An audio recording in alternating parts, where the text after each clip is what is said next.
Yeah. And it's hard to even explain.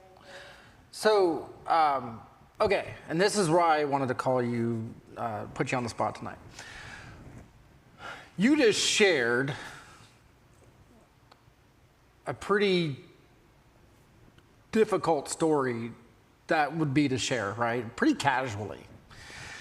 Anybody here attend a church? I know some of you attend here, but some of you, right? If you ask yourself a question, in a church setting, would you share a portion of your life so freely?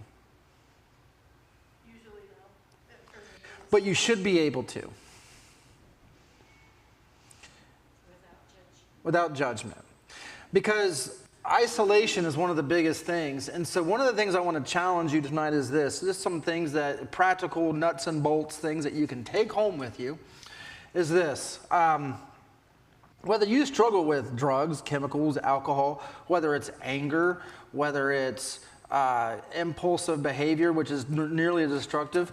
And guys, listen, I've counseled with a mom, right, who I worked with for a couple years, who had come to me living in her car with her 3 kids because she literally had gotten addicted to shopping.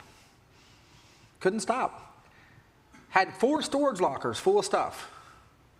Paying the rent on that, but no home. And the storage lockers were so full you couldn't even get in them. And you might say, the point to that is that, not every challenge looks the same, but they all have the same result. Life's destroyed, relationships broken, guilt, shame, despair, all these things, none of which are what God intends. And so the thing is this.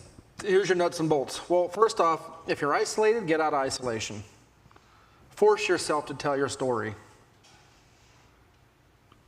Make yourself uncomfortable, right? How hard was it for you to ever tell that story the first time? Very hard. Right. Extremely hard to even get it out, Yeah. Who in here has written their testimony? Okay. If you have not, in the next 4 or 5 months, I'm going to start asking people to start sharing them. It is a part of your process. It's a part of your journey.